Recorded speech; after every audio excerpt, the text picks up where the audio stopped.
Bon, bah, clairement, Paname était en vacances, hein. Ils voulaient recevoir leur titre, leur hexagone, franchement, en claquette tongs, même en perdant le match. C'est chaud quand même, franchement, c'est chaud. Salut à tous, footeuses et footeux de notre famille, c'est Thomas. Retour sur cette victoire du Stade Rennais au Parc des Princes, comme je disais.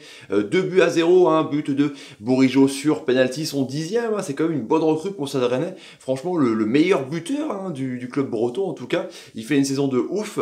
Et un but de Ounou, encore lui, qui avait marqué donc un but extérieur à moitié génialissime contre Strasbourg, qui refait un but encore une fois d'une volée superbe pour tromper Areola, où il avait pris de vitesse Kipembe, hein. Ounou qui prend de vitesse Kipembe, il y a un truc quand même qui cloche en tout cas, et du coup bah Paris qui reste bloqué à 92 points, hein. Franchement il reste bloqué depuis un moment à 92 points, ils arrivent même pas trop à avancer, hein. Il reste quand même sur un match nul à Amiens, un match nul contre Guingamp, une défaite contre Rennes, c'est quand même compliqué pour les Parisiens, hein. Franchement dans cette fin de saison c'est un peu tendu du slip comme on sait qu'à le dire, les Rennais qui sont 5e et depuis 2010, ils sont sûrs de retrouver l'Europe, au moins la 5e et la 6e place, car évidemment les résultats ont été plutôt favorables pour les Bretons, avec certes cette victoire contre Nice, Nice qui avait battu donc Caen 4 buts à 1, donc Nice qui est 6e avec donc 54 points, Rennes qui a 57 points, avec un goal average donc de plus 4 buts par rapport à Nice,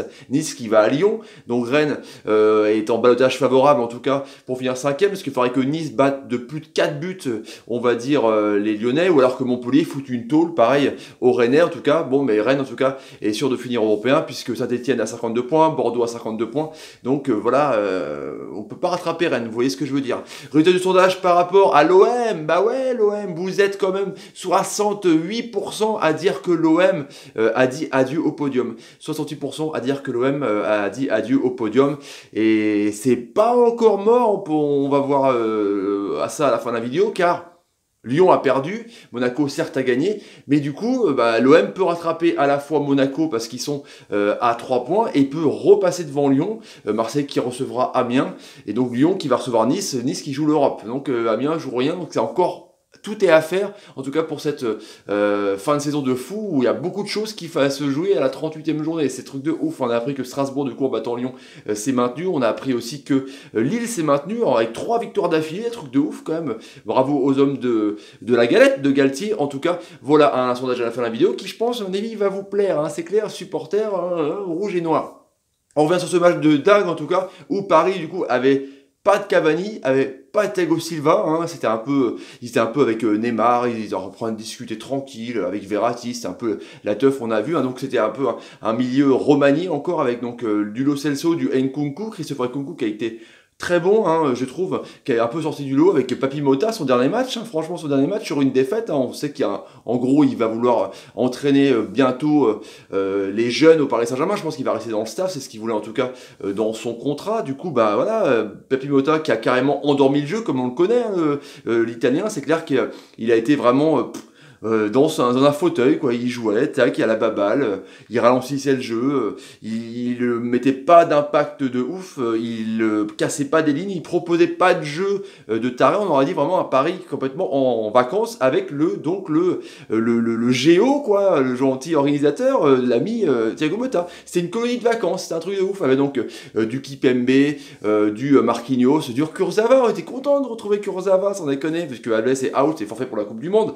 Et Meunier avec donc une attaque voilà un peu chelou, hein, mais bon avec du Di Maria, du Mbappé, Draxler est rentré en jeu, il a été bon, il a porté de l'allant, Rabiot aussi est rentré en jeu, on a vu que c'était mieux en tout cas, on a vu que du coup les entrants auraient peut-être pu être titulaires parce que Paris était beaucoup mieux, en tout cas ça a démarré d'entrée de jeu avec une super frappe de Di Maria, parle directement sur le poteau, ça retombe devant la ligne, Koubek qui était complètement battu, et du coup Paris a vraiment bien engagé le truc, où on voyait pas beaucoup les Rennais qui étaient vraiment avec 2 lignes de 4, on va dire, avec Léa Seliki un peu derrière l'ami Ounou, avec du Bourigeaud, du Persic, du André, vraiment un milieu compact, Kazri donc était out, Sako même pas dans le groupe, il est un peu pareil au placard par la mouchie, du coup on a vu un Rennes qui était vraiment bien discipliné, un Rennes qui a pas fait beaucoup de passes, hein, 350 passes contre 550 pour Paris, Paris, c'est pas non plus énorme, c'est pas non plus leur stat la folie.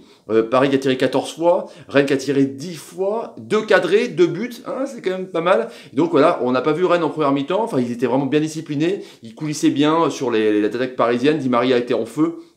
Il a été assez énorme. On a vu aussi Di Maria décaler Nkunku qui a fait une belle frappe, Koubek a fait des beaux arrêts, c'est clair et net. On a vu peut-être une incursion avec Bourigeaud et Eliaseki qui a mis à mal un peu la défense de l'ami Marquinhos, qui était bon, un peu meilleur que son pote Kimpembe qui était complètement aux fraises. Il faudra qu'on en reparle de Kimpembe quand même.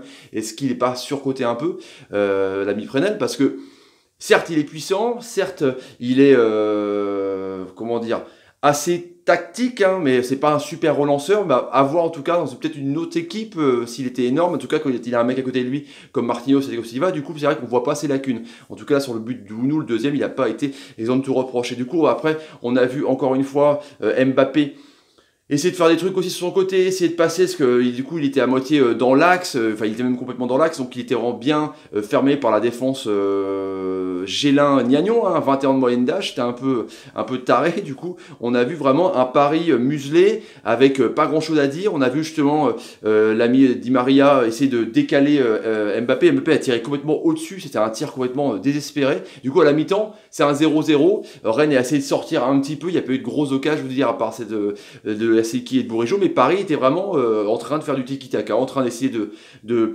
tourner autour de la défense rennaise, Rennes qui sortait bien à chaque fois sur les joueurs. Il n'y a que Di Maria qui a essayé de mettre un peu le feu, et du coup ça a redémarré pareil en deuxième mi-temps. On a vu vraiment Paris dominer, et du coup sur un centre, on a vu Mota retenir vraiment, faire un espèce de hippon à l'ami Ounou. L'arbitre était en face, du coup il siffle penalty. Il siffle penalty, et du coup, Bourigeaud marque son 10e but, il trompe, il fixe parfaitement l'ami Areola, sur une belle frappe en tout cas, et du coup, ça fait 1-0 pour Rennes, et là tu dis quand même que Paris c'est assez compliqué, hein, parce que du coup il y a eu une superbe simulation énorme de Di Maria dans la surface. Voilà, il n'est pas touché, il tombe, il n'a pas de carton jaune, donc l'arbitre est un peu conciliant. Il y a aussi une charge dans la surface aussi, où ça aurait pu peut-être cesser penalty sur Berchiche, mais l'arbitre non plus a pas bronché. Là c'est vrai qu'il y a eu quand même une petite poussette quand même, ça aurait pu se jouer. Et du coup Paris après a essayé, Di Maria a fait son personnel, parce que vu que ça bougeait pas, il est rentré, il a dribblé tout le monde, c'est une superbe action. Il y avait Mbappé qui était à côté, après il a fait un tir en pivot, où Koubek était dessus. Après donc comme je dis, les entrées de Rabiot ont vraiment énormément fait de bien.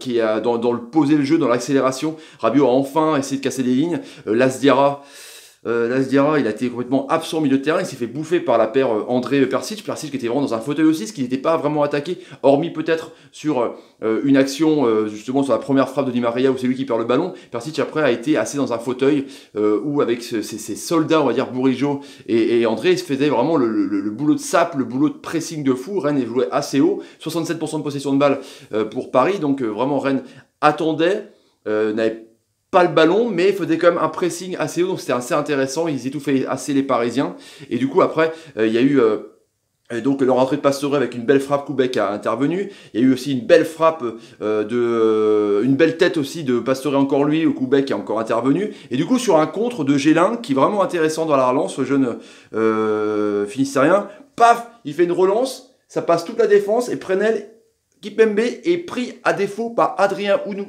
Hein, c'est quand même pas un mec qui fait son mètre en moins de 10 secondes, hein, du coup. Et là, il est contrôle du genou, Kimpembe le regarde et frappe. Et ça passe vraiment à as du gant de trappe, quoi. Ah, franchement, ça passe vraiment juste au-dessus. Tu te dis, putain, c'est quand même chelou. Comment ça se fait que même Trapp était en vacances, c'était vraiment incroyable. Donc 2-0 pour Rennes.